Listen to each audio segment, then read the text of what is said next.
Oh, Um, it's like that one intense moment. No, I'm the real Sully. No, I'm the real Sully. Make a choice. Run, Echo! Run!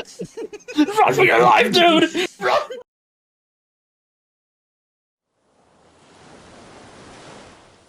Hey guys, this is Hamon, and welcome back to Bytesize Summer! You thought I was going to say Bytesize, but this is the Bytesize Summer episode! At least this first one of this season. So this is going to be the show where I'm going to talk about games that have some chilled or, calming moods. And for the first one of this season, we're going to be talking about Pummel Party! A game that is essentially Mario Party, but a little more violent. And before I go any further, I want to thank Slasher Queen Celine, who at this point of the release has gone by a new name, but at the time that she got me this game, I know her as that. Her link to her Twitch and various other places will be down below in the description. So thank you to her for providing me the game. So here's the thing: this game is, like I just said, this game is essentially Mario Party. So there's no overarching story in this.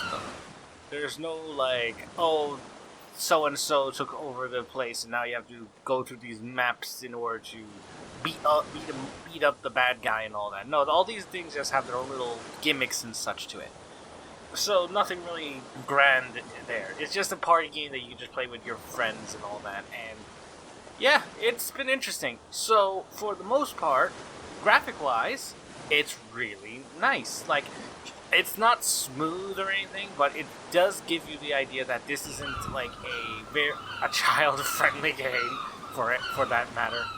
The edges are very much there, and while the places look really good, it is definitely not a place you want to stay, because at certain points, if somebody lands on a certain space, or in case the gimmick is something that actually moves along the map, catches up to you, you can get hurt and possibly die.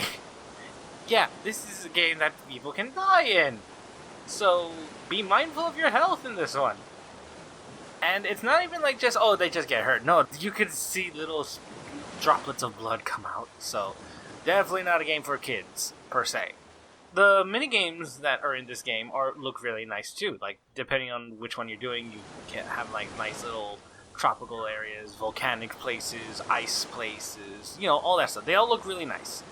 And honestly, it really works for what it is. It's I don't really care that it doesn't look that great in terms of, comparing it to, say, Mario Party or one of the other copycat clones.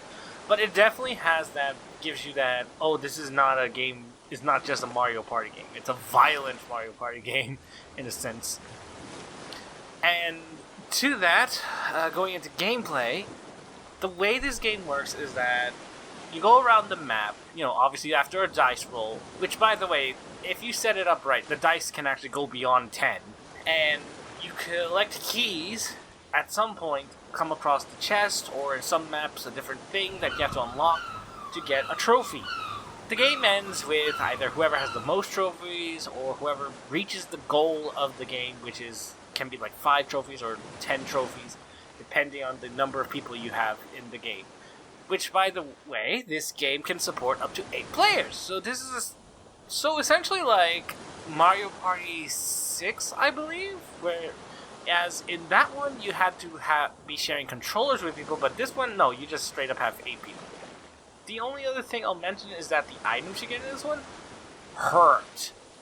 Sure, you have items like the warp or the present, which do not so harmful things, but then you have things like the shotgun, or the punching glove, or the beehive, or the rocket, where, depending on how you use it, can hurt or kill people.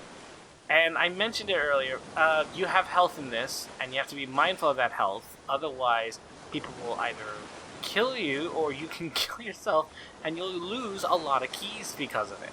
All in all, this game is really good. I love it for that, because it's it gives a whole different idea of, you're not just losing keys and all that, or such. You're gonna lose a lot more if you don't heal yourself.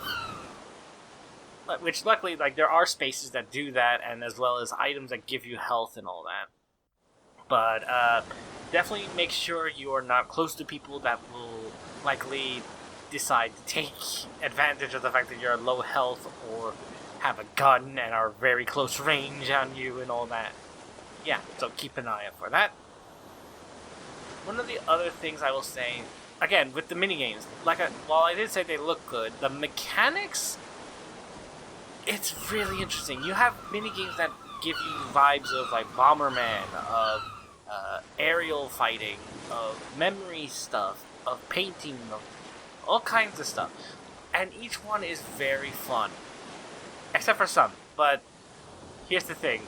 Unlike Mario Party, you can actually choose which minigames you want to be in the game before the game starts. You can even add modifiers to the games. Like, I remember a couple of games that we had one that it was like, you lose more blood or gain more blood. I forget what it was exactly.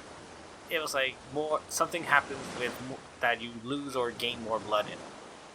And then there was one very popular modifier throughout all the games that is like all the items you have to unlock with keys are a random amount. So instead of paying like just a set amount, be like, oh, this one is now 7 keys, and then once you get that, all of a sudden the next one is going to be up to 80 keys or the like.